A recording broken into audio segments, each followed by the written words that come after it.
திமுக இந்து மதத்துக்கு எதிரானதுன்னு எதிரணியினர் ஒரு பொய்யான குற்றச்சாட்டை பரப்புறாங்க. திமுக இந்து மதத்துக்கு எதிரானதுன்னு எதிரணியினர் ஒரு பொய்யான குற்றச்சாட்டை பரப்புறாங்க.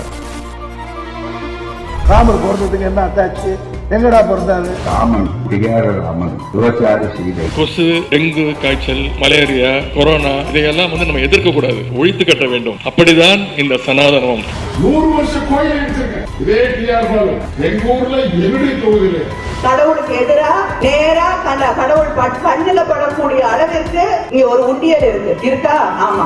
அதுக்கு எதுக்கு ஸ்ட்ரென்த் வச்சுட்டு ஒரு காவலாளி நிற்கிறான். ஒருவேளை தனியாக அந்த புரோகிதரை கூப்பிட்டு கேட்டால் அவரும் சொல்லுவார் எனக்கும் தெரியாது. ஆனால் அதனுடைய உள் அர்த்தத்தை கொஞ்சம் நினைச்சு பாத்தீங்கன்னா நம்முடைய உடம்பெல்லாம் நடுங்கும். அவ்வளவு கேவலமான வகையிலே அந்த மந்திரங்கள் இருக்கும். இப்படி கட்டியிருந்தா, கும்பா கட்டியிருந்தா அது மசூதி, உயரமா கட்டியிருந்தா அது தேவாலயம், நிறைய அசிங்கமான பொம்மைகள் எல்லாம் இருந்தால் அது கோவில்.